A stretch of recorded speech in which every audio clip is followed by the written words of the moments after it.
ሰላም ጤና ይስጥልን ተመልካቾቻችን እንደምን ዋላችሁ እንደምን አመሻችሁ ከአንከር ሚዲያ ዝግጅት ክፍል ያክብሮ ሰላምታችንን እናቀርባለን።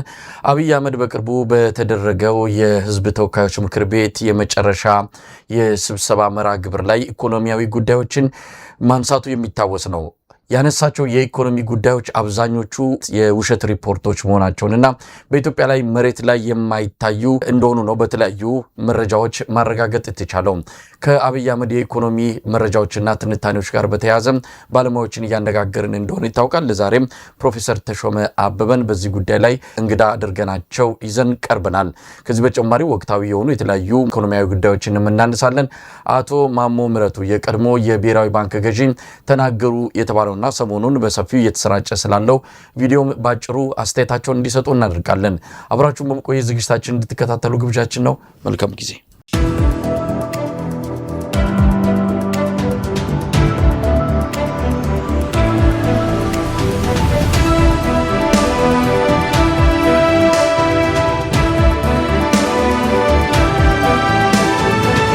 ጤና ይስጥልን ፕሮፌሰር ተሾመ። ጤና ይስጥልኝ ወንድሜ መሳይ፣ እንደምን ደህና ነው ወይ? እንኳን ተገናኘን። እንኳን ተገናኘን። እንግዲህ እኔና እርሷን በምንነጋገርበት ሰዓት ላይ የዓለም ዋንጫ እየተከታተልን በመሆኑ እሱን ጨዋታ ወደ ጎን አድርገን ነው እንግዲህ እያወራን ያለው ነው። በነገራችን ላይ እየተከታተሉ ነው፣ ወደ ፍጻሜዎች እየመጣ ነው። በጣም እየተከታተልኩት ነው። በዚህ ጊዜ እረፍት ላይ ስለነበርኩኝ ብዙ ጊዜ በዛ ላይ አጥፍቻለሁኝ። በጣም ስለምወድ ተከታትያለሁ። የዘንድሮ የዓለም ዋንጫ በጣም በመልካም አይነት ነው የደመቀ ሆኖ ታይቷል። አንዳንድ ችግሮች ቢኖሩም እንደዚህ አይነት ጨዋታ ለብዙ ጊዜ አይቼ አላውቅምና በጣም ግሩም በሆነ መንገድ እየተካሄደ ነው። የማን ደጋፊ ኖት? የእርሶ ቡድን እስካሁን አለ ወይስ ተሰናብቷል? የኔ ቡድን ፈረንሳይ ነው። ፈረንሳይ ምን ጊዜ ወዳቸዋለሁ። ብራዚልን ወድ ነበረ። ብራዚል ግን ብዙ ተለወጠ፣ በጣም ተለወጠ። ብዙ ተጫዋቾቻቸው እንደምታውቅ ሀገራቸው አይኖሩም፣ ውጭ ሀገር ነው የሚኖሩት፣ ውጭ ሀገር ነው የሚጫወቱት። የድርጅት ችግር አለባቸው። ግን ፈረንሳይ በብዙ መንገድ በጣም ተዳብሮ የመጣ ነው። በፍጥነት፣ በችሎታ፣ በድርጅታቸው እና ከባድ ይመስሉኛል በዚህ ዓመት። እንግዲህ እኔ ደግሞ ላለፉት 30 ዓመታት ማለትም ኳስ ማየት በቅጡ ከጀመርኩ አንስቶ የእንግሊዝ ብሔራዊ ቡድን ደጋፊ ነኝ። የእንግሊዝ ብሔራዊ ቡድን ይህንን የዘንድሮን የዓለም ዋንጫ ይበላል የሚልም ተስፋ ከተደረገባቸው ቡድኖች አንዱ ነው። ለዋንጫ ይበቃል ይደርሳል የሚል ግምት አለኝ። ሰሞኑን የእንግሊዝ ጠቅላይ ሚኒስትር እና የኖርዌይ ጠቅላይ ሚኒስትር ቱርክ ተገናኝተው ነበረ። ያው ፖለቲካውን ወደ ጎን አድርገው አጠቃላይ ያለውን የዓለም ዋንጫ ድባብ ለማሳየት በሚል ሁለቱም የሀገሮቻቸውን ማለያ ለብሰው ነው በጋራ ቃለ መጠይቅ የሰጡት። Well, may I say, 45 years ago, Prime Minister, Norway played England in the qualification and we won. And the radio commentator said, Maggie Thatcher, can you hear me? Your boys took a hell of a beating. Yeah, but what you're leaving out of account is that England only won the World Cup under Labour governments, 1966. So the time is ours. Wait and see. It will be a great match. Nice to see you. Thank you. ስፖርት ከፖለቲካ ውጭ ለወዳጅነት፣ ለፍቅር፣ ለደስታ ሲሆን የበለጠ ስሜቱ የጎላ ይሆናል። ኢትዮጵያውያን ደግሞ ብሔራዊ ቡድናቸው በዚህ ደረጃ ለዓለም ዋንጫም ሆነ በትልቅ መድረኮች ላይ መገኘት ባይችልም ደጋፊው ግን በጣም ጥሩ የኳስ አፍቃሪና በተለየ ሁኔታ ስሜቱን የሚገልጽ ህዝብን ያለን። እንግዲህ ያው ዘንድሮ የኢትዮጵያ ህዝብ በጉጉት እየተመለከተው ያለው ውድድር ነው። ለማንኛውም ማን የሚያሸንፍ ይመስሎታል? መጨረሻ ላይ ዋንጫውን ወስደው የ2026 የዓለም ዋንጫ ሻምፒዮን የሚሆነው ብሔራዊ ቡድን የማን ይመስሎታል?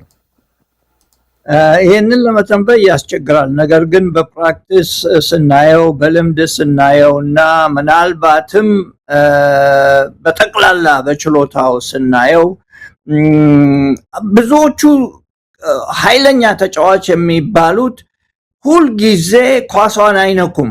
አንዳንዴ ነው የሚመጡት። አንዳንዴ ሲመጡ ደግሞ ልብ አጥፍተው ጎል አስገብተው ነው የሚመለሱት እና በዛ ነገር ነው እኔ የማየው ይሄንን ፉትቦል ወይንም ደግሞ ሳከር።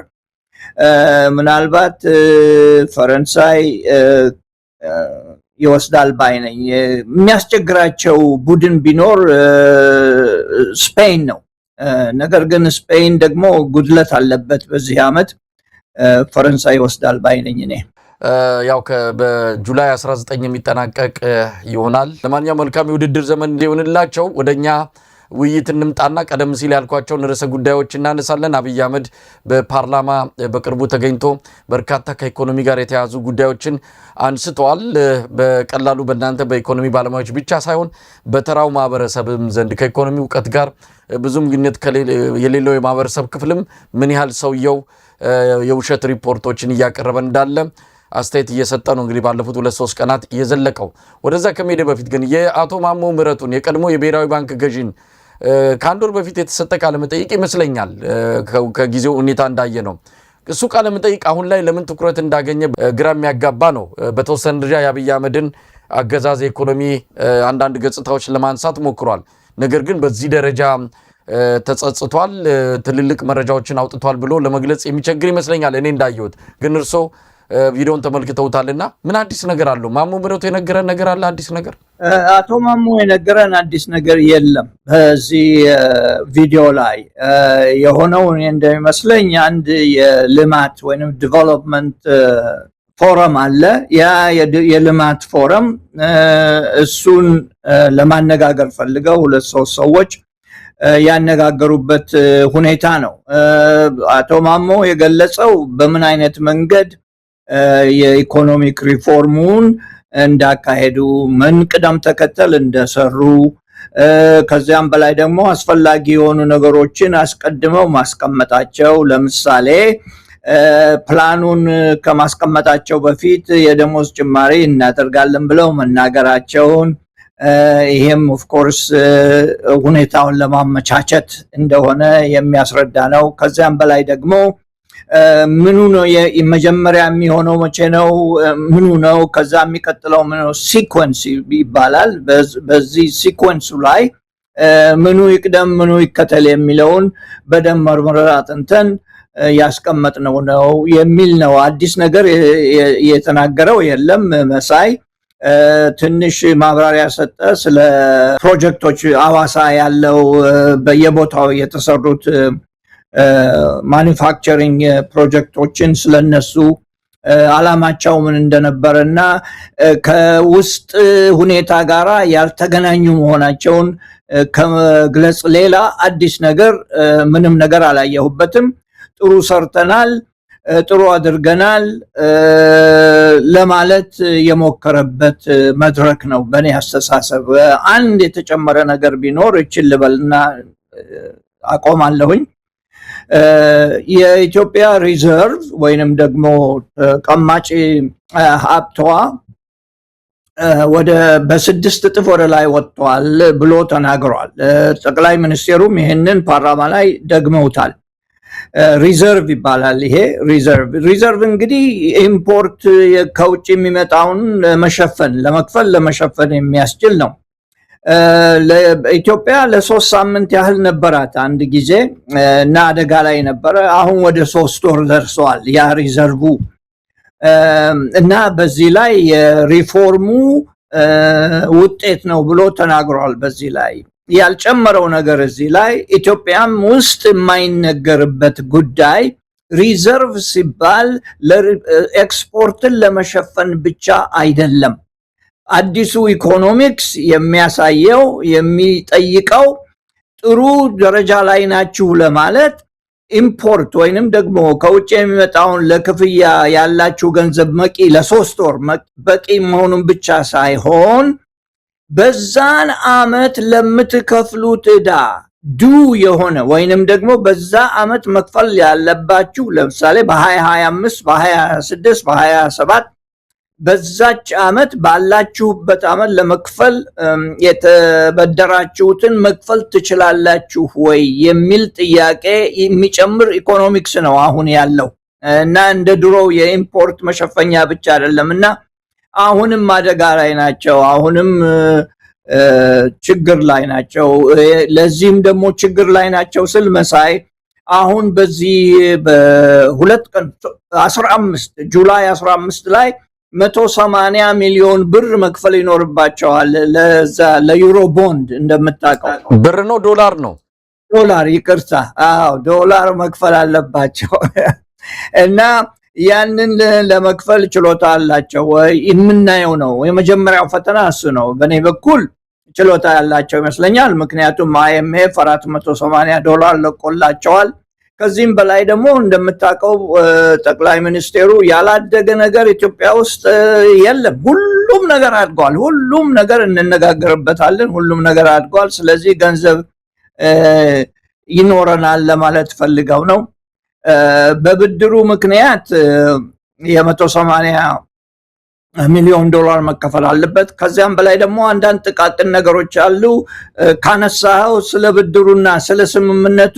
አጭር ቃላቶች ማለት ፈልጋለሁና ለመጨረሻ ጊዜ አስፈላጊ ከሆነ ወደዛው ልትመራ ትችላለህ መሳይ አቶ ማሞ ምህረቱ ጋር ልቆይ ፕሮፌሰር ተሾመ ምክንያቱም በተለያዩ ሚዲያዎች ህብረተሰቡን ትኩረት እንዲስቡ ተደርገው አንዳንድ ቃላት እየተነቀሱ ወጥቷል በተወሰነ ደረጃ እኔም እንደው ሙሉ በሙሉ የሚጣል አይደለም በተለይ ደግሞ በኢሃዲግ ጊዜ አንዳንድ ቁጥሮችን ወይም ደግሞ አንዳንድ ስኬቶችን በማንሳት አቶ ማሞ ምህረቱ በተለይም በዚህ በፓርኮች በኢንዱስትሪያል ፓርኮች ረገድ በግሽበት ረገድ የሆነ የተሻለ ቁመና እንደነበረ በኋላ በ8 ዓመት ጊዜ አብይ አህመድ ወደ ስልጣን ሲመጣ የተፈጠረው ነገር ግን ብዙ ነገሮች ያሽቆለቆሉ የመጡበትና አስከፊ ነገሮች እንዳሉ የገለጹበት ሁኔታ ነው ያለውና ከኢሃዲግ የመጣው ነገር እየወረደ እየቀነሰ በብልጽግና ዘመን ነገሮች የተበላሹ ተደርጎ ሰው ጋር መልእክቱ እንዲደርስ ነው ምናልባት በዛ ደረጃ የሚገለጽ ነገር ነው አቶ ማሞ ምህረቱ ያነሱት አብይ አህመድ አሁን ሰሞኑን የኢሃዲግ ቁጥሮች ሲጋለጡ የሚል የቴሌቪዥን ዲስኩር እያሰማ ነው በኢሃዲግ ጊዜ የነበረው ሁሉ ትክክል ያልሆነ ወይም ደግሞ ቁጥሩ የተጋነነ አድርጎ ለማሳየት በሱ ዘመን ግን ነገሮች ወደ ልካቸው የመጡ ቁጥሮችም መሬት ላይ ያለውን የሚናገሩ አድርጎ ለመግለጽ የሄደበት ርቀትም አለ ምናልባት ለአቶ ማሞ ምህረቱ ይሄ አገላለጽ ምላሽ እየተሰጠ ነው የኢሃዲግ ዘመን ቁጥሮች የኢሃዲግ ዘመን አንዳንድ ስኬቶች የተሻሉ ነበር የሚል መልእክት ነው ህዝቡ ጋር እንዲደርስ የተፈለገው እንደዛ አይነት ነበረው የአቶ ማሞ ምህረቱ ቃለ መጠይቅ ላይ ስለዛ ጉዳይ ተናግሯል ሲናገርም ምናልባትም እነኚህ ፕሮጀክቶች ኢንዱስትሪያል ፓርኮች መልካም ዓላማ ነበራቸው በኢሃደግ ጊዜ የነበረው የሚሰጠው ማስረጃና የሚቀርበው ቁጥሮች ምናልባት ያሁኑ ከሚደረገው የበለጠ ጠቃሚነት እንዳለው በአማካኝነት ነው የተናገረው አሁን ማንኛውም የሚሰጠውን ቁጥር ወይንም ማስረጃ በብዙ ለመጠቀም ወይንም ደግሞ በጥሩ መልኩ ለመጠቀም እየሞከርን ነው እየተሰራ ነው ማለቱ ራሱ ትንሽ ችግር እንዳለበት የሚያሳይ ነው ዋናው ዓላማው ግን የሱ ዋና ዓላማ ምን አይነት ስራ እንደተሰራ በምን አይነት መንገድ እንደሰሩ ከውጪም ሆነ ከውስጥ የነበሩ ሰዎች እንዴት እንደተመረጡ የሚያስረዳ የልማትን መንገድ ወደፊት ለመክፈትና ለሌሎች ለማሳየት የሞከረበት መድረክ ነው ብዬ ነው ያየሁት መሳይ ከአንዱ መንግስት ወደ ሌላ መንግስት እሱ አሁን ከመንግስት ውስጥ ውጪ ነው ያለው ይመስለኛል ምናልባትም በአፍሪካ ባንክ ጋር የሚሰራው ወይንም ሊቀጠር ነው የሚባል ወሬ ነበር ካሁን በፊት ለዚህም ለመዘጋጀትና ምናልባትም በልማት በተገናኘ ከአፍሪካ ባንክ ጋር ከልማት ጋር በተገናኘ የሱን ሞያ ለማጽደቅና ወደፊት ለማስፋፋት የተደረገ ጥረት ይመስለኛል እኔ አንዳንድ ነገሮች እንደዚህ ዝም ብለው አይሆኑም መሳይ እንደምታውቀው እና በዛ መልክ የተዘጋጀ ንግግር ነው ወይንም ደግሞ ቃለ ምልልስ ነው ያደረገው ፕሮፌሰር ተሾመ አሁንም እዛው የማሞ ምህረቱ ጋር ለመቆየት ያለው ተጸጽቷል። ማሞ ምህረቱ በተፈጠረው እንግዲህ ያው ለኢኮኖሚ ባለሙያዎች ብቻ ሳይሆን የኢትዮጵያ ሕዝብ በተግባር ያየው ነው። የአብይ አህመድ አገዛዝ ይዞለት የመጣው በረከት ሳይሆን መቅሰፍት ነው፣ መከራ ነው። በኑሮም በአጠቃላይ በሰላሙም በደህንነቱም በህልውናው ላይ አደጋ ይዘው የመጣ ስርዓት ነው። በዚህ ስርዓት ውስጥ በማንኛውም መንገድ ተሳትፎ ያላቸው በኃላፊነትም በተለያየ ወሳኝ የስልጣን ደረጃ ላይ የነበሩ ሰዎች ነገ ከነገ ወዲያ መጠየቅ አለባቸው። ለዚህ ነው አሁን ሰሞኑን ተጸጽቻለሁ አለ። እንግዲህ ጸጸት ሲሰማው አላየንም በዚህ ቃለ መጠይቁ ላይ። ግን እንደው በነበረበት ዘመን አሁን ይሄ ማክሮ ኢኮኖሚክ በዋናነት እሱ ያለበት ውሳኔ ተወስኖ ነው የኢትዮጵያ ህዝብ በአሁኑ ሰዓት በከፍተኛ ስቃይ ውስጥ እንዲገባ የተደረገው ኢኮኖሚ ማሻሻያ ተብሎ የመጣው በአስገዳጅ ሁኔታ የመጣው እሱም እዛ ላይ ገልጸዋል። የትግራይ ጦርነት ያንን ነገር እንድንቀበል አድርጎናል የሚልም ነገር አንስቷልና እንደው ነገ ከነገ ወዲያ የሚጠየቅበት በስልጣን ዘመኑ ባደረገው ነገር በኃላፊነት የሚወቀስበት ነገር የለውም። በኃላፊነት እና በፖሊሲ ቾይሱ ወይንም ደግሞ ፖሊሲውን በመምረጡ የመረጠው ፖሊሲ ሊያስወቅሰው ይገባል ይሆናልም ወደፊት የሚታይ ነው። በእኔ አስተሳሰብ መሳይ አንድ ባለሙያ የራሱ የፖሊሲ ችግር የፖሊሲ ምርጫ ዓላማ የለውም፣ ሊኖረውም አይችልም። አለቃው አድርግ የሚለውን ነው የሚያደርገውና የሰውዬ ያንን ያደረገ ነው የሚመስለኝ።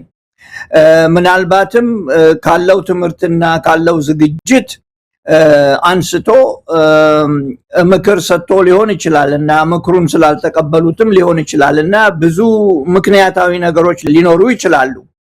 ጦርነቱ ግን ብዙ ችግር እንዳመጣ፣ ኢንፍሌሽን ወይንም ደግሞ የዋጋ ንረት ብዙ ችግር በኢትዮጵያ ውስጥ እንዳደረገ ወይንም ደግሞ እንዳመጣ፣ ከዚያም በላይ ደግሞ ህብረተሰቡ በልዩ ልዩ መንገድ በልዩ ልዩ ሁኔታዎች ውስጥ የተጎዳ አድርጎ የወሰደው ነው የመሰለኝ። እኔ ባነጋገሩ ራሱ ላይ ጠቁሞ ይሄንን ስተት አድርገናል ይሄንን አድርገናል የሚል ነገር አልተሰማኝም።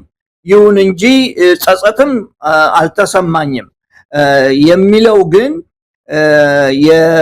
የፖሊሲ ምርጫው ራሱ ብዙ ነገሮችን ካደረግን በኋላ ሌሎችንም ደግሞ እንዲከተሉ ወይንም ደግሞ እንዲቀበሉት ካደረግን በኋላ የመጣ ነው እና በኔ አረዳድ ለማለት የፈለገው ከየት ተነስተን ወዴት ሄድን፣ በምን አይነት መንገድ አደረግነው ለማለት ብቻ የሞከረ ይመስለኛል እና ሰዎቹም ጥያቄውን የጠየቁት እንዳንተ ብዙ ዕውቀት ያላቸው ብዙ የተረዱት ሳይሆኑ ለጥቅማቸው ወይንም ደግሞ ለነበራቸው ፕሮግራም ይረዳል ብለው ያሉትን ምሳሌ የሆነ እንደ ምሳሌ ለማቅረብ የሞከሩትን ነገር ነው የጠየቁት እንጂ ብዙ ምን ስህተት ተደርጓል የሚለውን ውስጥ የገቡበት አልመሰለኝም ወይንም አልገቡበትም እና በዛ መልክ ነው ማየው። የሪዘርቭን ጉዳይ ቅድም እንዳልኩት ከፍ ባለ መንገድ ሪፎርሙን ያመጣው የሚለው ላይ ጥያቄ ይመለስበት። ምክንያቱም ይሄ ወደፊት የሚታይ ነገር ነውና ሪዘርቭ ቅድም እንደገለጽኩት ለ3 ወር በቂ ቢሆንም እዳ ለመክፈል ደግሞ ይቻላል ወይ? በዛ ላይ ኢምፖርት ከውጭ የሚመጣ ዕቃ ለመክፈል ብቻ ሳይሆን ሪዘርቭ ለሚመጣበት ችግሮችና ለሚመጡት በዛ አመት ላይ ለሚሆኑ ወይንም ደግሞ መከፈል ላለባቸው መክፈል ትችላለህ የሚለውን ወደፊትም እየሄድን እናየዋለን። እንግዲህ ፕሮፌሰር ተሾመ ወደ አብይ አህመድ ጉዳይ እንምጣ። አብይ አህመድ ማክሰኞ ዕለት ባቀረበው የምክር ቤት ሪፖርት ላይ ኢኮኖሚ ነክ በሆኑ ጉዳዮች ላይ እናተኮር፣ የፖለቲካው ሌሎች ነገሮችን ከተለያዩ ባለሙያዎች ጋር አንስተናል። ምን ተረዱ? እንደው አጠቃላይ በኢኮኖሚ ዙሪያ ያመጣውን እንደው ጥቅል እንመልከተውና በአንዳንዶቹ ላይ በተናጠል እናያለን። እንደው በአጠቃላይ የኢኮኖሚን በተመለከተ የሀገሪቱን እድገት የኢኮኖሚ እንቅስቃሴዎቹን አስመልክቶ አብይ አህመድ ያቀረበውን ሪፖርት እንዴት ታዘቡት? ሪፖርቱ በኢኮኖሚ ውስጥ ሌላ ነገር ጣል ቢያደርግም በኢኮኖሚ ውስጥ በጠቅላይ ሚኒስቴሩ እይታ ያላደገ ነገር የለም። ግብርና አድጓል፣ ቱሪዝም አድጓል፣ የሰርቪስ አቀራረብ አድጓል ብለው ብዙ ቁጥሮችን ለጥፈዋል በየቦታው 7 8 10 2 ምናምን እያሉ ብዙ ጨምረው አስቀምጠዋል። በኔ እይታ እንደ ጀነራል እንደ አጠቃላይ ነገሩን ሳይው በልዩ ልዩ ነገሮች ከመግባቴ ውጪ አንድ ነገር የተማርኩት አለ ከዚህ ከፓርላማው አቀራረብ። አንዱ ትንሽ ጸጸት እንዳለ ሰምቻለሁ እኔ በኔ በኩል ማስረጃም አለኝ ይሄንን ለማለት። ሁለተኛ ትምህርት የተማሩ ይመስለኛል።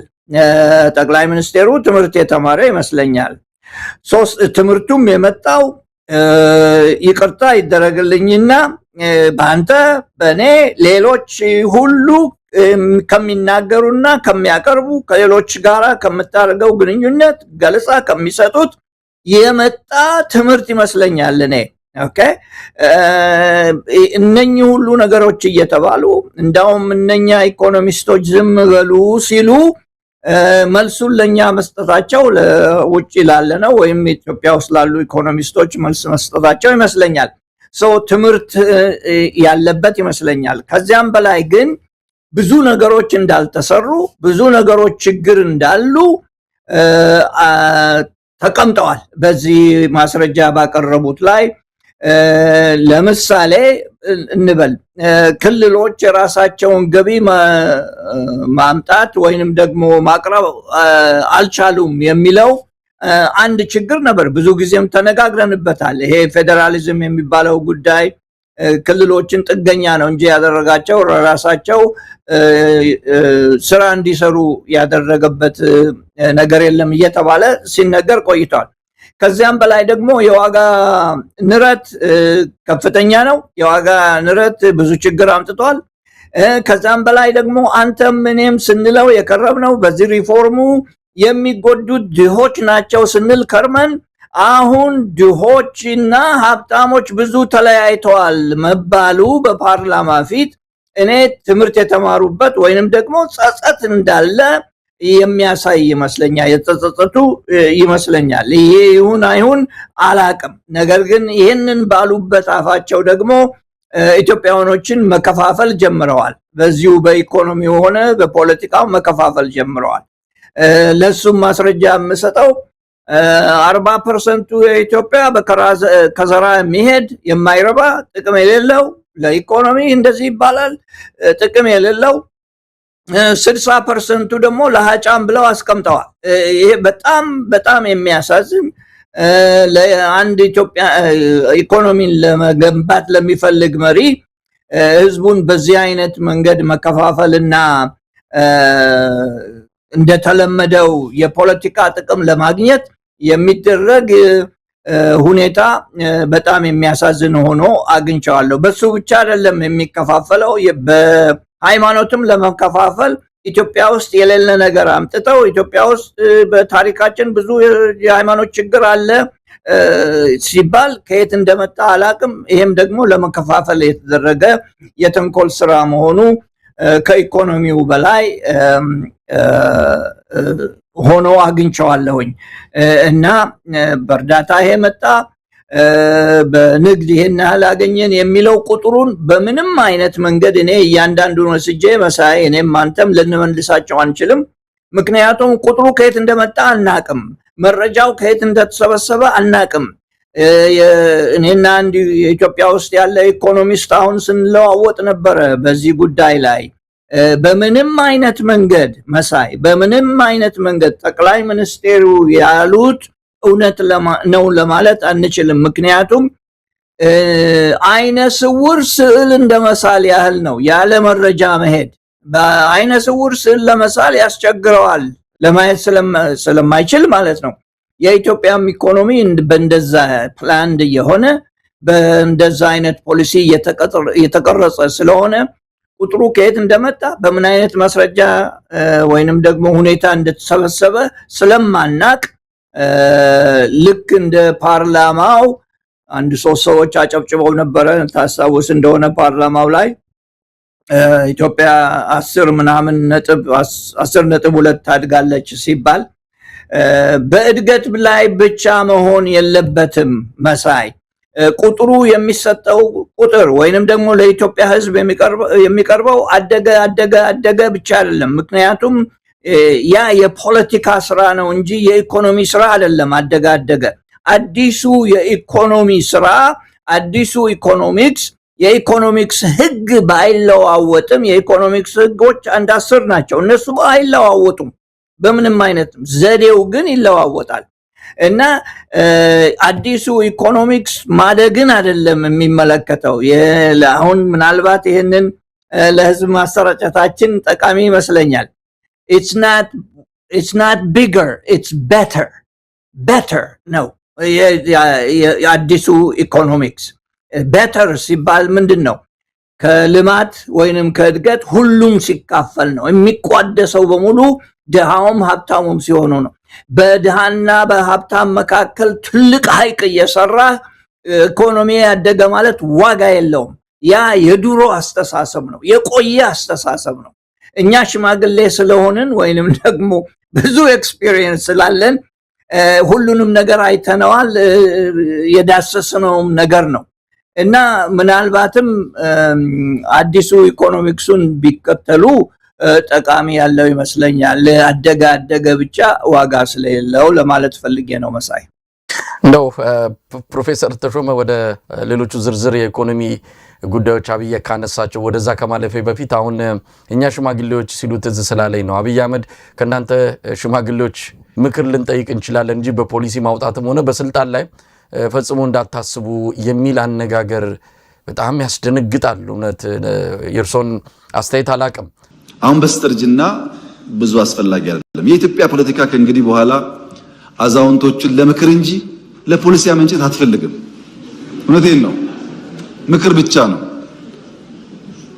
ምክንያቱም ዓለም ተገለባብጣለችና አሁን ያለችውን ዓለም እናንተ ለመገንዘብ በጣም ከባድ ስለሆነ አልፎ ምክር ሲያስፈልግ ከሁሉም ሽማግሌዎች መስማት ጥሩ ነው ማክበር ጥሩ ነው ሲታመሙ ማሳከም ጥሩ ነው ከሞቱም በክብር መቅበር ጥሩ ነው ከዛ አልፎ ግን ፖሊሲ እንዲያመነጩ እኔም አልጠብቅም ከኔና ከኔ በላይ ያላችሁም እርማችሁን አውጡ ጊዜው እያለፈ ነው በዚህ ደረጃ ሽማግሌዎች በእድሜ በሰል ያሉ ዋጥ ያርጉ እድሜያቸው የገፋ ሰዎች ከመምከር ያለፈ በፖሊሲ ማውጣትም ሆነ በኃላፊነት ደረጃ በፍጹም ሊጠቅሙ አይችሉም ብሎ ድምዳሜ ሰጥቶ የተናገረበት የፓርላማ ንግግሩ ምንድነው ማለት እንችላለን እንደ አንድ አስተሳሰብ አመለካከት ወይስ ዝም ብሎ ብልግና ዋልጌነት ነው ብለን ልንወስድ እንችላለን እንደነዚህ አይነት ሰዎችን ፈጽሞ አቅም የሌላቸው ከመማከር ያለፈ ሚና እንዳይሰጣቸው በአብይ አህመድ በኩል እንዲህ በፓርላማ የተነገረበትን ሁኔታ እንዴት ተመለከቱት ጤናማነት ነው ጤናማነት አይመስለኝም ይሄ ባለፈው ፕሮግራማችን ላይ እንዳልኩት የተንኮል ስራ ነው የተንኮለኛ አስተሳሰብ ነው እንደዚህ አይነት አስተሳሰብ ህዝብን ስትከፋፍል ነው እየከፋፈልክ ነው ያለው በሽማግሌና ወይ ማቹር በሆነ ሽማግሌ ስንል ማቹሪቲ ያለውና ገና በሚያድገው መሐከል እንትን እየፈጠርክ ነው ሀይቅና ባህር እየፈጠርክ ነው ይሄ የተለመደ ነገር ነው በፖለቲከኞች በእኛ ሀገር ደግሞ እየበዛ ሄደ በቅርቡ የጻፍኩት ጽሁፍ ነበር ምናልባት አይተው ይሆናል የአብይ አገዛዝ ምን አይነት አገዛዝ እንደሆነ አንድ 2 ሳምንት ሆነው አሰራጨሁት እና በመከፋፈል ላይ የተቀመጠ ሰውን በልዩ ካቴጎሪ በማስቀመጥ አድቫንቴጅ ለማግኘት አንዱን ካንዱ ጋራ በማጋጨት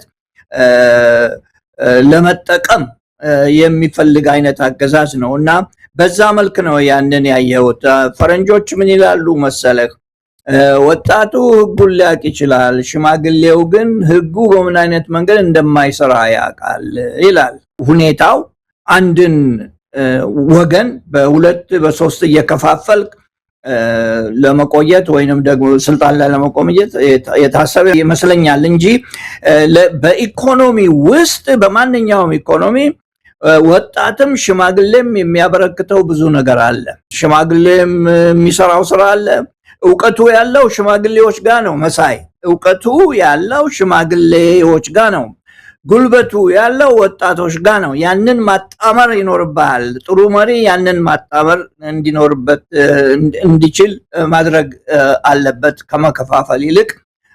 ይሄ ነው እንግዲህ እኔ የሰማሁት በዛ አስተያየት ላይ።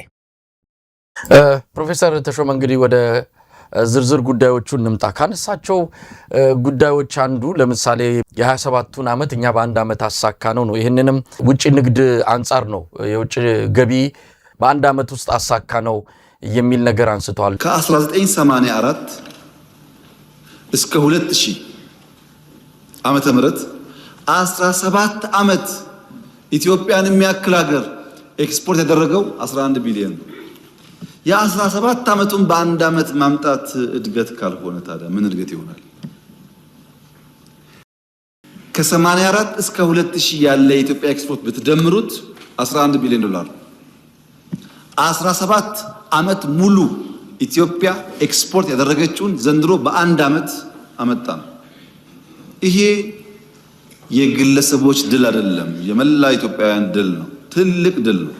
ይሄ ሊሆን ይችላል መሳይ። እኔ እናንተ ብንቃረንም በዚህ ጉዳይ እንቃረናለን እንጂ ይሄ ሊሆን ይችላል። ለምንድን ነው ሊሆን የሚችለው መሳይ? እኔ አንድ ወረቀት ለመጻፍ አሁን በፊት 6 ወር 7 ወር ይፈጅብኝ ነበር። አንድ ወረቀት ለመጻፍ አሁን 2 ሳምንት 3 ሳምንት ቢበዛ የማጽፈውን ነገር ሐሳቤን ካወቅኩኝ ማለት ነው።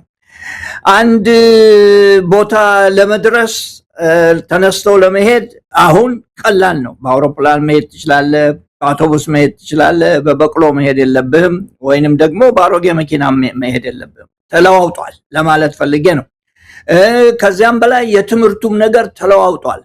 የትምህርቱ ነገር በአጭር ጊዜ ውስጥ ብዙ ሰዎች ዲግሪ አገኘን ይላሉ ወይንም አገኘን ይላሉ። ምሳሌውን እሰጣለሁ። አሁን ትንሽ ሌላ ነገር ልጨምርና እዚህ በሶስተኛ መንገድ ቴክኖሎጂው ተለውጧል። የአሰራር ቴክኖሎጂ ተለውጧል። መንገድ እስኪሰራ መጠበቅ የለብህም። አሁን መንገድ አለ። አውሮፕላን ከአንድ ቦታ ለመሄድ መጠበቅ የለብህም፣ ሞልቷል እንደፈለገ። ስለዚህ ያለ ማለት የፈለግኩት የማምረቻ ሁኔታ በትምህርትም ሆነ በቁሳቁስም ሆነ በማንኛውም እየተፋጠነ ሄዷል። በጣም እየተፋጠነ ሄዷል። ይሄ ባይሆን ይገርመን ነበረ። የቴክኖሎጂ ጥቅም ምንድነው ያሰኘን ነበረ። በትምህርት በኩል ምሳሌ ልስጥህ። ብዙ ጊዜ ይፈጅ የነበረው እንደኔ አይነቱ 21 22 ዓመት በሙሉ በትምህርት ጊዜውን ያሳልፍና ፒኤችዲ ያገኛል። ግማሹ ደግሞ 21 22 የሚፈጅበትን ፒኤችዲ በ7 ዓመት ብቻ ያገኘዋል። እንደዚህ አይነት በየቦታው እናያለን። በየቦታው ምሳሌ አለ። ይሄን ጠቅላይ ሚኒስቴሩ እንደሚባለው በ7 ዓመት ነው በኋላ ነው ፒኤችዲ አገኙ የሚባለው። ከዚያም በኋላ ደግሞ በየቦታው ሌሎችም አሉ እንዲሁ በየቦታው የሚያጋብሱ ወረቀት እየተሰጣቸው የሚገቡ አሉ። ይሄንን ለማለት የፈለኩበት ምክንያት ምንድነው? የዓለም የአቀራረብ የማምረት ዘዴዎች በጣም ስለተለዋወጡ ነው። ለምን ሁሉም ሀገር በፊት የተሰራውን እንደገና መድገም የለበትም። በፊት የተሰራውን ዘሎ ነው የሚሄደው። ሊፕ ፍሮጊንግ ይባላል እና ዘሎ ነው የሚሄደው። ዘሎ ይሄድና ምክንያቱም ያ ዕውቀት ያ አሰራር ስላለ በሌሎችም ስለተሰራ ያንን እርምጃ መውሰድ የለበትም። ያንን ስቴፕ መድገም የለበትም። ስለዚህ ነው ኢትዮጵያ ውስጥ በ27 ዓመት ያልሆነው የሆነውን ይሆን የነበረውን በአንድ ዓመት አደረግነው ለማለት የቻሉበት። በዛው መጠን ደግሞ በተቃራኒው ትላንት የተደረገ ትላንት የሆነ አሁን የሌለ ለምሳሌ ትላንት በኢህአዴግ ዘመን አንጻራዊ በሆነ መልኩ ሰላም ነበረ። ማንንም ከመቀሌ እስከ ሞያሌ በሰላማዊ መንገድ ተንቀሳቅሶ ነግዶ ለሀገሪቱ ኢኮኖሚ የሆነች ጠብ ያለ ነገር ያስገኝ ነበር። አሁን ይሄ የለም፣ ተዘግቷል። ሀገሪቱ ያለችበት የጦርነት ሁኔታ፣ ሀገሪቱ የገባችባቸው ዘርፈ ብዙ ነገሮች እንደ አቅሟና እንደ ሁኔታዋ እንዳታመርትና እንዳታድግ አድርጓታል። ቴክኖሎጂና አሁን ያሏቸው ነገሮች እንደሚያግዙ ሁሉ በዚህ በኩል ደግሞ የሚጎትቱ ነገሮች በአብይ አህመድ ዘመን መጥተዋል። ስለዚህ መልካም ነገሩ ብቻ ሳይሆን ከትላንትና መጥፎ ነገሮችንም አብይ አህመድ ወደ ሀገሪቱ ጋብዞ አምጥቷልና እነዚህ ነገሮች በእንቅፋትነት በደንቃራነት የሀገሪቱን ኢኮኖሚ በመጎተትና ወደ ኋላ በማስቀረት አሉታዊ ተጽዕኖ ሊኖራቸው አይችልም?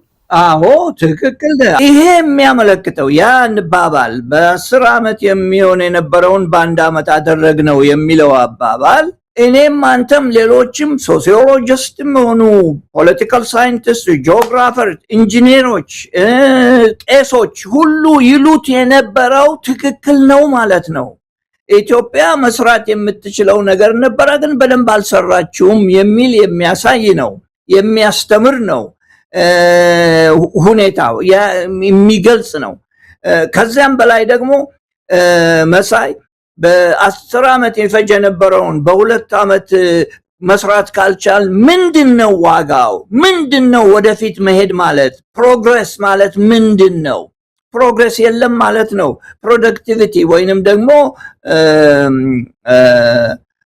ምርተኛነት የለም ማለት ነው። ምንም ወደፊት የሚወስደን ነገር አልነበረም ማለት ነው። እና ይሄ የሚያስደንቅ አይደለም ለማለት ፈልጌ ነው። የሚያስደንቅ አይደለም። የሚያስደንቀው ነገር ይልቅ በ27 ዓመት 1.5 ትሪሊዮን ተሰብስቦ ነበር በ27 ዓመት። እኛ ግን በአንድ ዓመት 1.1 ትሪሊዮን ገቢ ሰብስበናል የሚሉት የሚገርም ነው። የት ሄደ ያ ገንዘብ የሚያሰኝ ነው። ማን ነበር የሚወስደው? ማን ነበር የሚለቅመው? ማን ነበር ኪሱ የሚከተው ብሎ የሚያሳይ ነው እንጂ አየህ የኢኮኖሚው ሁኔታ በደንብ እንዳልተዋቀረ በመጥፎ መንገድ ላይ እንደነበረ የሚያሳይ ነገር ነው እንጂ እልል የሚያሰኝ ነገር አይደለም ለማለት ፈልጌ ነው። መሳይ ፕሮፌሰር ተሾመ እንግዲህ በ27 ዓመት ያልተሳካውን በአንድ ዓመት አሳካን ሲል ሊሆን ይችላል አሉ እርሶ። ያው ባለው ሁኔታ በአንዳንድ ነገሮች ተነስቶ ግን ሆኗል ወይ? እውነት በትክክል ሆኗል? በትክክል እነሱ የሚሉት ነገር ተደርጓል? የተባለውስ ገቢ ከምን የመነጨ ነው? በአንድ ዓመት ውስጥ አገኘን የሚሉት የኢኮኖሚ ገቢ ከንግድ ነው። እንግዲህ ከውጭ ንግድ ገቢ የተገኘ ነው። ምናልባት ቡናን ጠቅሷል፣ የወርቅ ምርትን ጠቅሷል። እነዚህ ነገሮች አሳድገዋል ለማለትም ሞክሯል። ግን በእነዚህ በኩልስ ያለው ትክክለኛ መረጃ ምንድን ነው የሚል ነው። ኢትዮጵያ በፊት በራሷ አቅም በራሷ ለሀገር ውስጥ ፍጆታ የምታውላቸው ምርቶች አሁን ከውጭ እየገቡ ነው። ለምሳሌ ሽንኩርትን ብንወስድ ከታንዛኒያ እየገባ እንደሆነ እንሰማለን። አሁን ሰሞኑን በስፋት መረጃው እንደወጣው ስጋ ከኡጋንዳ እየገባ ነው። ወደ ውጭ የምናወጣቸው ምርቶች እያደጉ መምጣት ሲገባቸው ጭራሽ ለሀገር ውስጥ ፍጆታ እንኳን የሚተርፉ ነገሮችን ከውጭ እያመጣን እንገኛለንና እውነት ያለው መረጃስ ትክክል ነው ወይ የቀረበው? ያሉት ትክክል ይሁን አይሁን መረጃውን በደንብ ካላየነው በስተቀር ለማለት አንችልም። ይሁን አይሁን የሚለውን ለማወቅ ማስረጃውን ማየት ይኖርብናል። እነሱ ቁጥርን ጠባቂዎች እነሱ ናቸው። ማስረጃውን የሚሰጡት እነሱ ናቸው። እነሱ እስከተቆጣጠሩት ድረስ ችግር ላይ ነን ሁላችንም እያለ ነው። የእንትኑን እንየው፣ የገቢውን ጉዳይ እንየው። የገቢው ጉዳይ እንደምታስታውሰው እናንተ ፕሮግራም አድርገንበት ተነጋግረንበታል። የሌለ አይነት ታክስ የለም ኢትዮጵያ ውስጥ። አሁን ከ13 ከ14 በላይ ታክሶች ዘርዝረን አስቀምጠን ነበር ታስታውስ እንደሆነ። ያ ሁሉ እየተሰበሰበ ምናልባትም የሚሉትን ገቢ ሊያስገኝ ችሎ ሊሆን ይችላል። በጥሩ መልክ ያየሁት ነው ነገሩን። ሁለተኛ በወርቅና በቡና የተነሳው የገቢ ጉዳይ ምሳሌ ልስጥ። ከኢትዮጵያ በአንድ ዓመት ቡና 3.1 ቢሊዮን ደርሷል ብለው ነበረ። ስዊትዘርላንድ የምትባል ሀገር አለች። ስዊትዘርላንድ አንድ እንጨት ቡና የለም በሀገሯ። በአመት ግን $2 ቢሊዮን ኤክስፖርት ታደርጋለች ስዊትዘርላንድ ቡና። እና እነኚህ ለመፎከሪያ የሚሆኑ ነገሮች አይደሉም። አዎ አደጉ ካሉ አደጉ ማለት ነው፣ መረጃውን እስክናይና እስክንቃወመው ድረስ።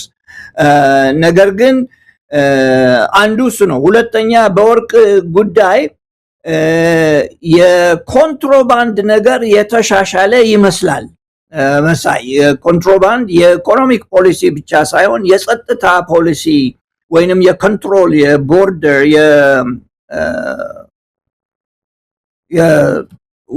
ወገን ወይንም ደግሞ ቦርደር ላይ ለመከታተል የቻሉ ይመስለኛል። ያንን ያቆሙ ባይሆን ተቆጣጥረውታል። በቡናም ሆነ በወርቅ በኩል ያ ትንሽ መሻሻል ያሳየ ይመስለኛል። ሌላ ደግሞ ወርቅ በብዙ ወደ ውጪ እየወጣ ነው። እኔ እንደሚመስለኝ ከየቦታው የሚመረተው ወርቅ ብቻ ሳይሆን ተንኮል ይከፍተዋልና ምናልባትም ወደ ከሱዳን የሚመጣ ወርቅ በአንዳንድ ቡድኖች የሚመጣ ወርቅ ለነሱ መሳሪያ መግዣ እንዲመቻቸው በኢትዮጵያ በኩል ያለፈ በዛ ስር ተመዝግቦ የሚያልፍ ያለ ይመስለኛል። ስለዚህም ነው መሳይ የዓለም ባንክና IMF የኢትዮጵያ ብሔራዊ ባንክ ወርቅ ከመግዛት ቢቆጠብ ይሻላል፣ የወርቅ ገበያ ውስጥ ባይገባ ይሻላል ብለው ከሁለት ሳምንት በፊት ነው እንደዚህ ማስጠንቀቂያ አውጥተው ነበር። እና እነኚህ በሙሉ ይሄ አደገ የሚለውን ለማዳበር አደገ የሚለውን የፖለቲካ ሁኔታ ለማስተካከል የተደረጉ ይመስለኛል። እና ምናልባትም ከዛ የመጡ ሊሆን ይችላል ለማለት ፈልጌ ነው። ፕሮፌሰር ተሾመ እንግዲህ ሌሎች ከኢኮኖሚ ጋር የተያዙ ሪፖርቶችንም አቅርበዋል። ያው ቀደም ሲል እርስዎ እንዳሉት ሁሉ ነገር ስኬት ነው፣ ሁሉ ነገር የተሳካ ነው፣ አገራችሁ ተለውጣለች፣ ተቀይራለች፣ ኢትዮጵያ እያማረባት ነው ከሚለው አገላለጽ ጀርባ ብዙ ስኬቶች እንዳለ ነው የገለጸውና አሁን በማኑፋክቸሪንግ ዘርፉ ላይ ነው ኢትዮጵያ ብዙ እያመረተች ነው፣ ብዙ ኤክስፖርት እያደረገች ነው፣ ከዚህ በፊት ታይተው ማይታወቁ ምርቶችን ለውጭ ገበያ እያቀረበች ነው የሚለው መገለጫም አለው። አንድም ከዚህ በተጨማሪ የቱሪዝምን ሴክተር አንስቷል። በዛም በልኩ ከፍተኛ እድገት እየታየ እንዳለ ገልጿል። በአጠቃላይ ኢኮኖሚው እየተነቃቃ ነው። አሁን ኢትዮጵያ ሌሎችን የምታነቃበት ጊዜ ነው። እሷ ትወድቃለች የሚለው ጊዜ ያለፈበት ትርክት ነው። አሁን ኢትዮጵያ ነቅታለች፣ ተነስታለች፣ እንደውም ሌላውን ወደ ብልጽግና የምታመራ ሀገር ሆናለች ነው ያለውና እንዲህ የሚያስብሉ የኢኮኖሚ ስኬቶች ምንድን ናቸው? እንደው ፕሮፌሰር ተሾመ ታስታውሱ እንደሆነ ባለፉት 5-6 ዓመታት የነበረው ፖለቲካል ዲስኮርስ ኢትዮጵያ አለቀላት፣ ኢትዮጵያ ልትፈርስ ነው፣ ኢትዮጵያ ልትወድቅ ነው የሚል ነበር። ኢትዮጵያ አትወድቅም ብዬ በተደጋጋሚ አነሳላችሁ ነበር። ኢትዮጵያ አትወድቅም አይደለም አሁን እምላችሁ፣ የወደቁ ታነሳለች።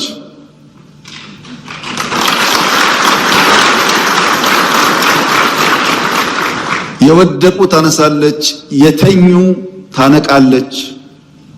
አይ እንደተለመደው የእድገት ኢኮኖሚ ነው። ኢትዮጵያ ብቻ ሳትሆን ባይ ዘ ዌይ መሳይ በልዩ ልዩ ሀገሮችም መሪዎች ስለ እድገት ብቻ ነው የሚያወሩት። ብዙውን ጊዜ ሌላ ነገር ለማንሳት አይፈልጉም። ቅድም እንዳልኩት የእድገት ኢኮኖሚ ወደኋላ የቀረ ኢኮኖሚ ነው። ማለትም አስተሳሰቡ ወደኋላ የቀረ ነው።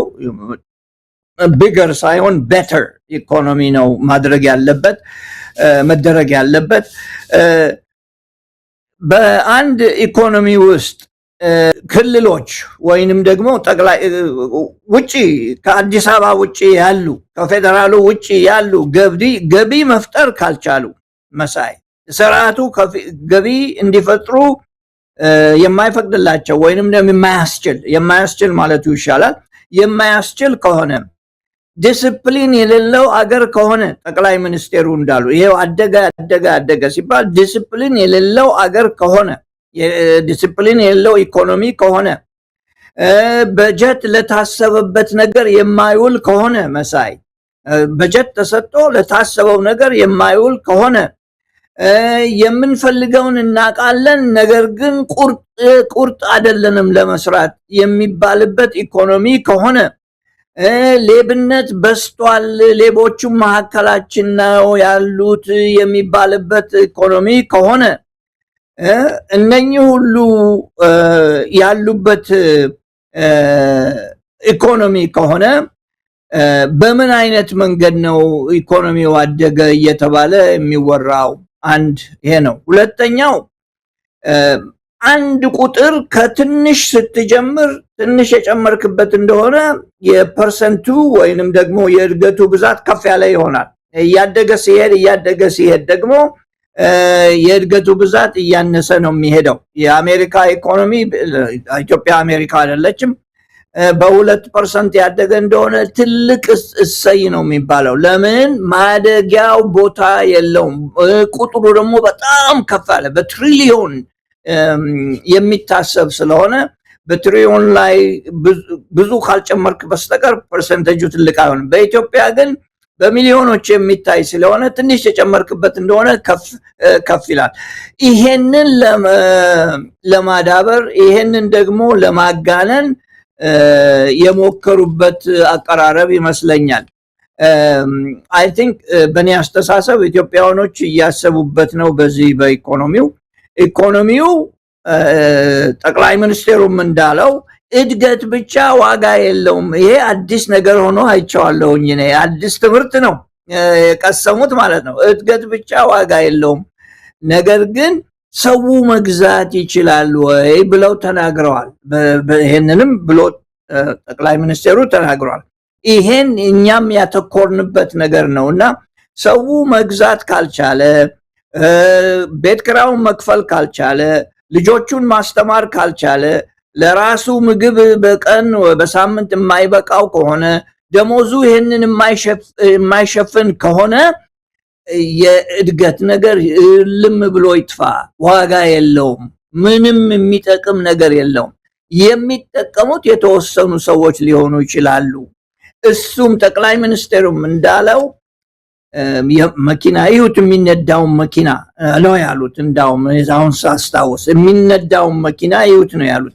በሀብታምና በድሃ መካከል ይህን ያህል ልዩነት ካለ ኢትዮጵያ ውስጥ እድገቱ ለማን ነው? ለተወሰኑ ሰዎች ነው። ይሄንን ነው ስንል የከረም ነው። የኢኮኖሚክ ሪፎርሙ ድሆችን በጣም በድሏል ብለን ተናግረናልና ድሃው ደግሞ ትንሽ አይደለም። ኢትዮጵያ ውስጥ አብዛኛው ህዝብ ድሃ ነው። ስለዚህ ስለ አብዛኛው ህዝብ ነው እኛ የምናገረውና የምንቆመውም የምንመዋገተውም ለነሱ ነውና የተወሰኑ ሰዎች ኢኮኖሚን ሊነዱ አይችሉም። ኢኮኖሚን የሚነዳው መካከለኛ ገቢ ያለው ህዝብ ነው። እንደምታውቀው መካከለኛ ገቢ ትሆናለች ብለው ፕሮሚስ ያደረጉን መለሰ ነፍሳቸውን ይማርና በፊት እንዳልኩት ያለፈው ጊዜ ስንገናኝ እንዳልኩት 2015 መጥቶ ጠፋ ሄደ። ከዚያም ጠቅላይ ሚኒስቴሩ ሲመጣ በ2025 መካከለኛ ገቢ ያላቸው ሀገር እንሆናለን ብለው ነበር። እሱም መጥቶ ጠፋ። 25 መጥቶ ሄደ እና እንደዚሁ ብቻ በምኞት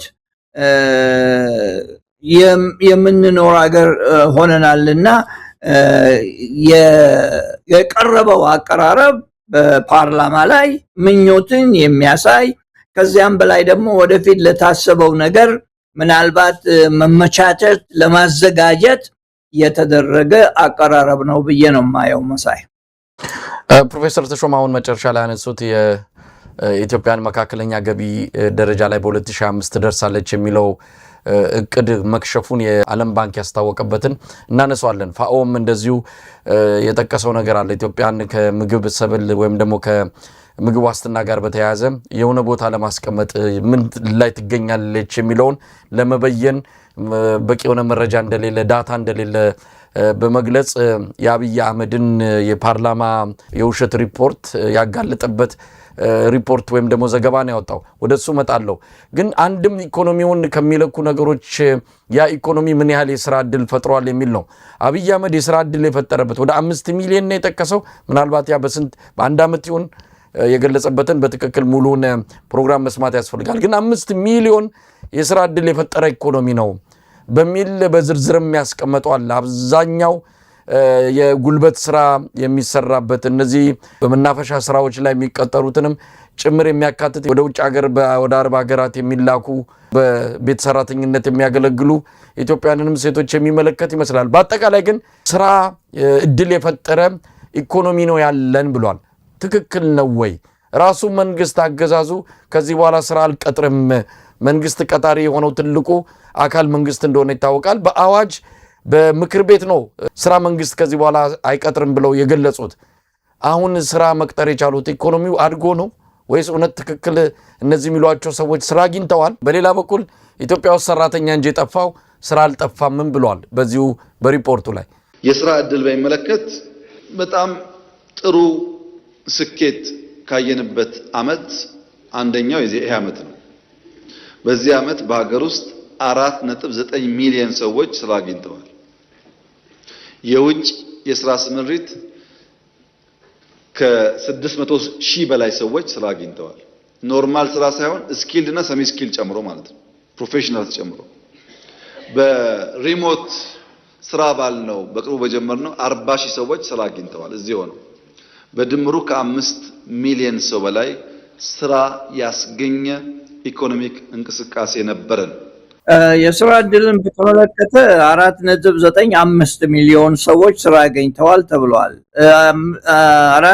5 ሚሊዮን ሰዎች ቆጥሮ ሪፖርቱን ያቀረበው ወይንም ደግሞ ይሄ በኢንዱስትሪ የቀረበ ሪፖርት መሆኑን ለማየት አቅቶናል፣ አልቻልንም። ገለልተኛ የሆነ ቢሮ የለም እነኚህን ቁጥሮች ለማሳየት እና እውነት ለመሆናቸው ከየት እንደመጣ ይሄንን አናቅም።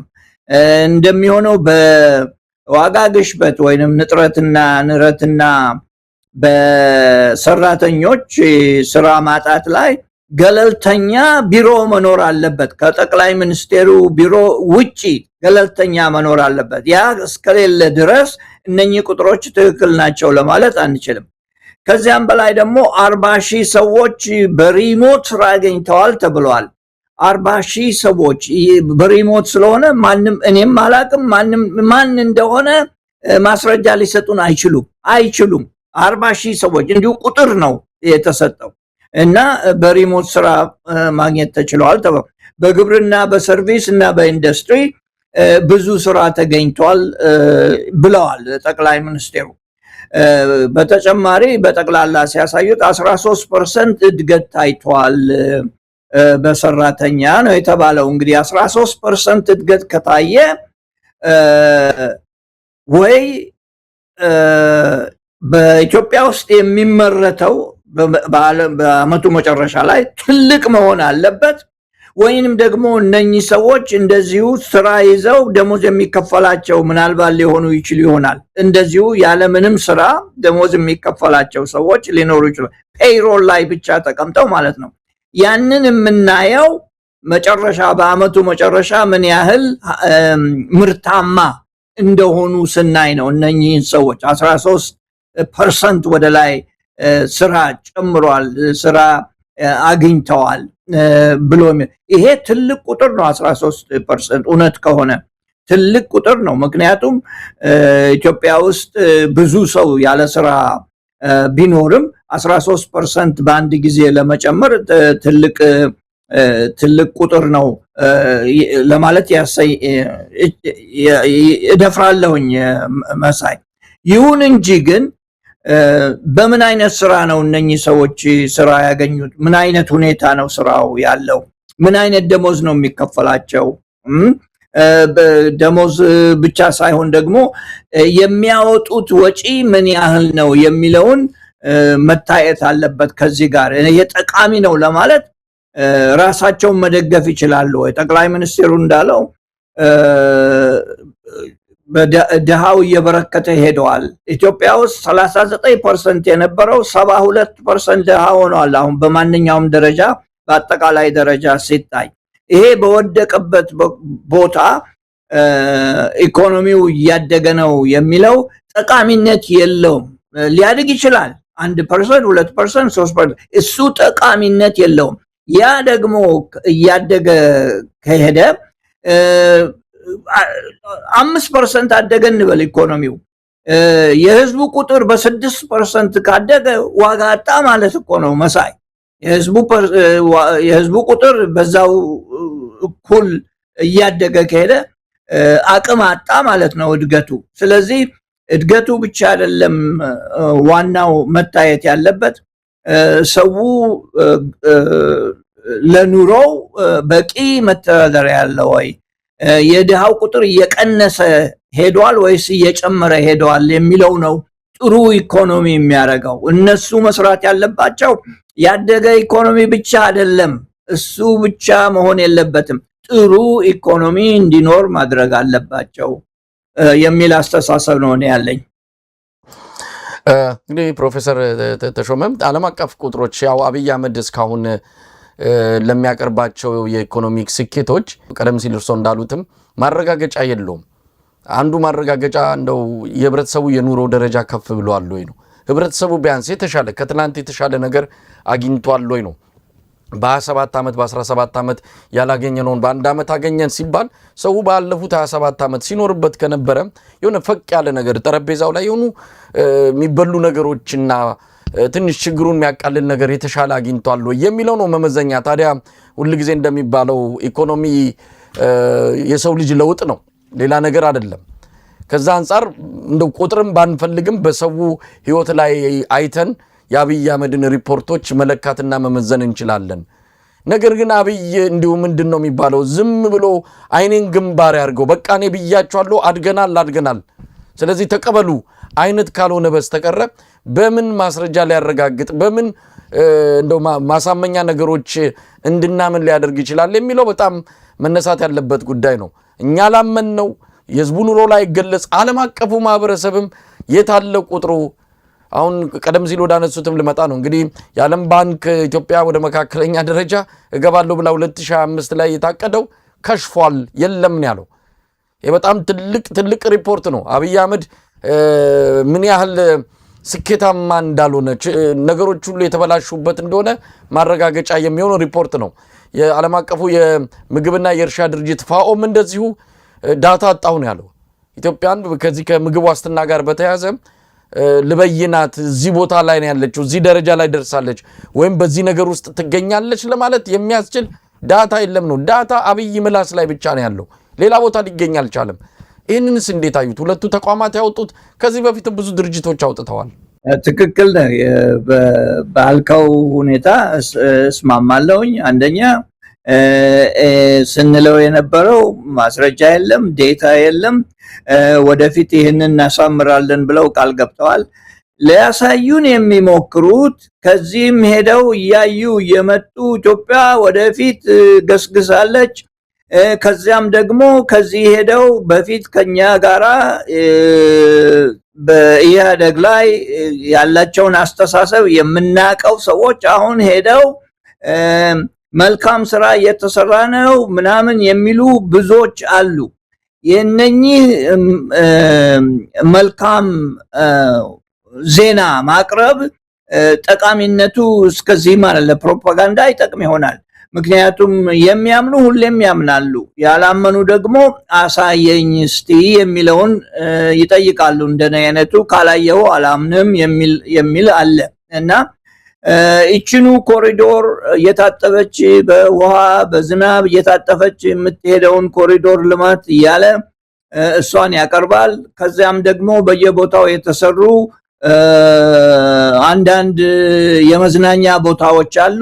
የሚዝናናው ማን እንደሆነ ሸረሪት ድር ያደረበት ቦታ ሆኗል። እኔ እንደሚገባኝ እኔ እንደምሰማው እኔ እንደምረዳው እነኚህ ሁሉ እድገት ነው ተብሎ የመጡ ነበሩ።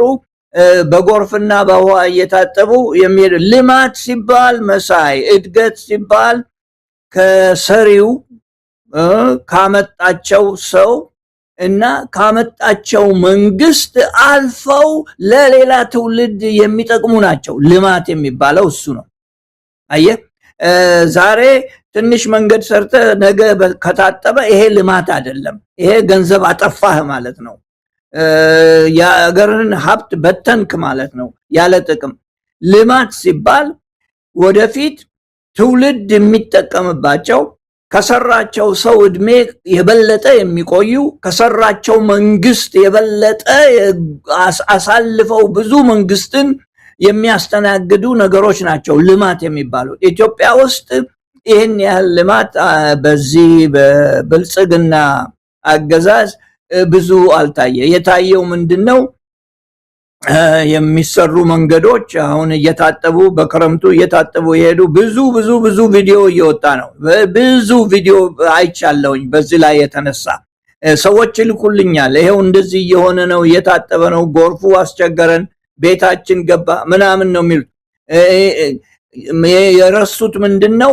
መንገዷን እንደ ፊት በዘይት እንደታሸ ፊት መንገዷን አሳምረው ማፈሳሻውን ረስተውታል ማለት ነው። ወይንም በደንብ አልተሰራም ማለት ነው። እና ይሄ ገንዘብ ማጥፊያ ለሌሎች መማረኪያ የሆነ ነው። አንድ ነገር የረሳሁት አለ። ቅድም አንስተው ነበር መሰለኝ። የረሳሁት ነገር ምንድነው? በኮንፈረንስ ብዙ ቱሪስቶች ይመጣሉ። ኮንፈረንስ እያደረግን ነው። ኢትዮጵያ ውስጥ ብዙ ኮንፈረንስ ይደረጋል አሉ። እንዳውም የኢትዮጵያ አየር መንገድ 21 ሚሊዮን ሰዎች አምጥቶ አዲስ አበባ ድረስ አመላልሷል የሚል እንግዲህ ይሄ ሁሉ ከተቆጠረ አዲስ አበባ እግሩን ያስቀመጠ በሙሉ ቱሪስት ከሆነ በቱሪስት ብቻ ቁጭ ብለን ለማነው ማለት ነው። የኔ እንዳልኩት ካሁን በፊት በቱሪዝም ብቻ ወይም በቱሪስት ሀብት የለማ ሀገር ለብቻው የለም። የቱሪስት ጠቃሚው 21 ሚሊዮን ሰው መቁጠርህ አይደለም። የቱሪስት ጥቅሙ ምን ያህል ገንዘብ አፍሶ ይሄዳል ነው። ምን ያህል ገንዘብ ኢትዮጵያ ውስጥ አፍሶ ምን ያህል ዶላር አምጥቶ ከውጪ ያችን እዛ ኢትዮጵያ ውስጥ አጥፍቶ ተመልሶ ወደ ሀገሩ ይሄዳል የሚለው ነው። ያንን ሊሰጡን አልቻሉም። በቁጥር ብቻ ነው የሚሰጡን። እንደዛ ከሆነ የኢትዮጵያ አየር መንገድ ብዙ ሰው ያመላልሳልና ቱሪስት ሆነ ማለት ነው። ሁሉም እዛ ወደ ሌላ ቦታ ለመሄድ አውሮፕላን ጣቢያ ያረፈ በሙሉ ቱሪስት ሆነ ማለት ነው፣ 5 ሳንቲም ሳያጠፋ። እና እንደዚህ አይነት ቁጥሮች ሲመጡ የኢትዮጵያ ሕዝብ እየገባ ይመስለኛል። መሳይ እየገባ ይመስለኛል። አንድ ነገር ልናገርና መልስልሃለሁ። አንዱም በአሁን በፊት ስንነጋገር እኔ እናንተ ከሌሎችም ጋር ስንናገር ምን ነው የኢትዮጵያ ሕዝብ እንዳው ዝም አለ የሚል ጥያቄ ይነሳ ነበረ። ምናልባት የኢትዮጵያ ሕዝብ ዝም ያለበት ምክንያት ይሄ መንግስት ከፋፋይ መሆኑን አውቆ አንከፋፈልም፣ ተውን፣ ዝም በሉ፣ ተውን፣ እኛ ሄደን እነሱ የሚፈልጉትን አናድርግ የሚል ስሜት ኖሮት ሊሆን ይችላል። እና ምናልባት ለኢትዮጵያ ሕዝብ ይሄን ያህል እውቅና ብንሰጥ መልካም ይመስለኛል። አንዳንድ ጊዜ ጠላትህን ስታውቀው ለጠላትህ መልስ አትሰጥም። ጠላትህ የሚወስድ ቦታ ልትሄድ አትፈልግም። እና ይሄ መንግስት የታወቀበት ከሆነ ህዝቡ በደንብ ከተረዳው ምናልባት ዝም ብሎ እጁን አጥፎ የተቀመጠበት ምክንያት አይ ተንኮል የታሰበ ነውና እቺን ተንኮል እኛ እንፈጽማትም ለማለት የታሰበ ሊሆን ይችላልና እንዳው እቺን በጭንቅላቴ ውስጥ ያሰብኳት ነበር ሰሞኑን። መሳይ ፕሮፌሰር ተሾመ ያጠቃልል። ምክንያቱም አብይ ሁለት መድረኮችን ላንሳ። አንድ በፓርላማ ሁለተኛው በቅርቡ አርባ ምንጭ ሄዶ የተናገረው ነው። እንግዲህ ሁሉ ነገር ስኬት ነው። ሁሉ ነገር እንደም ለውጭ ለሚኖሩ ኢትዮጵያውያን ጥሪ አድርጓል። እያደገች ያለች ሀገር ስለሆነች ቁልቁል እየሄዱ ካሉ ሀገራት ከምትኖሩ እዚህ እያደገች ወዳለች ሀገር ብትመጡ ይሻላል ነው። ይደንቃችኋል፣ ይገርማችኋል። ኢትዮጵያ እያማረባት ነው። ወደ ቤታችሁ መመለስን ማሰብ የምትጀምሩበት ጊዜ ደርሷል። በማንኛውም መመዘኛ እያደገ ያለ ሀገርና እየወደቀ ያለ ሀገር ውስጥ ለመኖር ምርጫ የትኛው ተመራጭ እንደሆነ አይመከርም። ክፉ ሐሳቢ ክፉ አላሚ መጨረሻው ሽንፈት መጨረሻው ገሃነም ነው። መልካም እናስብና የምንሰራ ሰዎች በምድርም በሰማይም ቤታችን የለመለመ ነው። እኛ በኢትዮጵያ ስንኖር እናበለጽጋለን፣ ስንሄድም ይጠብቀናል እናውቃለን። ኢትዮጵያውያን በየት ቀዳዳ እንውጣ በየብስም በባህርም እንውጣ ብለው መውጫ ቀዳዳ ለማግኘት ትግል ውስጥ ትንቅንቅ ውስጥ ባሉበት ሁኔታ ነው እሱ ውጭ ያሉትን ኑ ሀገራችን ለምታለች አድጋለች የሚለው። አንዳንድ ጊዜ ምንድነው ስብከት ነው የሚመስለው። ቦታውን የሳተ ሰው ቤተ መንግስት ሳይሆን የአንድ ሃይማኖት መድረክ ላይ ተገኝቶ መንፈሳዊ ቃላቶችን ሰዎች እንዲሁ በተስፋ እንዲኖሩ መንፈሳዊ መልእክቶችን በማስተላለፍ እንደዛ አይነት ምግባር ያለው እንደዛ አይነት ባህሪ አስተሳሰብ ያለው ሚናው ከዛ ደረጃ የሚታይ እንጂ ፖለቲካ የሚባል ከሪያሊቲ ጋር ከሚታይ ነገር ጋር ከለውጥ ጋር ከእንደነዚህ አይነት ጋር የሚሰራ እዛ ዘርፍ ላይ ያለ ሰው አይመስልም። መንፈሳዊ ነገሮች ላይ ነው። እንደውም አርባ ምንጭ ላይ ያለው እኛ በምድር ጽድቅ ሰርተናል በሰማይ የሚጠብቀን ገነት ነው ብሏል። ስለዚህ እንዲህ አይነት መልእክቶችን እያስተላለፈ እንዲህ አይነት ጮሌነት አራዳነት ይመስለዋል። አንዳንዶች በአዲሱ ቋንቋ አጠቃቀም ሰገጤ ይሉታል። ዝም ብሎ በድፍረት መግባት ነገሮችን በሳይንሳዊ በጥናት በምርምር ሳይሆን ዝም ብሎ በድንቁርናና በድፍረት ገብቶ የመጣው ይምጣ ብሎ ከዛ ወጥቶ ደግሞ ጮሌ ሆኖ ነገሮችን ያጭበረበሩ እንዲህ ያደረገ መቀጠል የሚፈልግ ሰው ነው። ይሄ ነገር መቼ ነው የሚቆመው? እስከመቼ? በጣም ከባድ ጥያቄ ነው የምትጠይቀው። ሁልጊዜም ከባድ ነው ለኢኮኖሚስት። ይሄ በጣም የከበደ ጥያቄ ነውና ለመመለስ ያስቸግረኛል። ነገር ግን ለማለት የምችለው ሰውየው በተናገረ ቁጥር ገጽታውን ይየው። ገጽታውና የሱ ገጽታ የአቋሙና የንግግሩ አይጣጣም፣ አንድ አይደለም፣ ትክክል አይደለም፣ አይሄዱም፣ አብረው አይሄዱም። ይሄ የሚያሳይህ ምንድነው? አሜሪካኖች ዲሰፕሽን ይሉታል። ዲሰፕሽን ያለበት አነጋገር ነው። ዲሰፕሽን አታላይነት ወይንም ደግሞ ማጭበርበሪያ ማለት እንደማለት ያህል ነው እና ዲሰፕሽን ያለበት ነው እና ኢትዮጵያውያኖች የተረዱት ይመስለኛል፣ በአብዛኛው የተረዱት ይመስለኛል። ነገር ግን የቀን ምሳቸውን ቲኬት መቁረጥ የሚፈልጉ ብዙዎች ናቸው። መሳይ ባጠገቡ ያሉት በሙሉ የቀን ምሳቸውን ቲኬት መቁረጥ የሚፈልጉ ናቸው። ያቺ ቲኬት እንዳትቀር ለማንኛውንም ነገር ያደርጋሉ፣ ይቀበላሉ። በጣም የሚያሳዝነው በኔ አስተያየት የኢትዮጵያ ሕዝብ ያስተማራቸው ውጭ ሀገር ድረስ ሄደው የተማሩ ከዚያም በላይ ደግሞ ብዙ ያውቃሉ ብዙ ኤክስፒሪየንስ አላቸው ብለ የምታስባቸው ሰዎች አዙረው ነገርን ለማየት አለመቻላቸው ያሳዝነኛል። ይሄ እንደኔ ያስቡ ወይንም ደግሞ እንደሌላ ሰው ያስቡ ማለት አይደለም። ነገር ግን እኔ ለምሳሌ ብዙ ለመናገር አልፈልግም፣ ምክንያቱም ኢትዮጵያ እንዳልሄድ ያደርጉኛል። የተማረ ሰው እንደዚህ ይላል መሳይ፣ ይሄ በጣም ያሳዝነኛል። ኢትዮጵያ ቢሄድ አንዳንድ ዘመዶች አሉኝና ልደግፋቸው አልችልምና አገር እየተቃጠለ እየነደደ የተማርከው ትምህርት ዋጋው ለመቼ ነው የሚሆነው? መቼ ልትጠቀምበት ነው? አንተ ስትሞት ሁሉም ነገር ካንተ ጋር ይሞታል። አለቀ፣ ሄደ፣ ገባ፣ አለፈ ማለት ነው። ማንም ሰው ሊጠቀምበት አይችልም። አገርን የምትጠቅመው አሁን ነው። አገርን የምትጠቅመው ተንኮል ሲበዛባት ነው። ኢትዮጵያ ተንኮል የበዛባት ሀገር ሆናለች። ህዝቡ ተከፋፍሏል። የዛሬ 30-40 ዓመት ገደማ መተው እናውቃለን ብለው በብሔር ብለው ከፋፈሉን።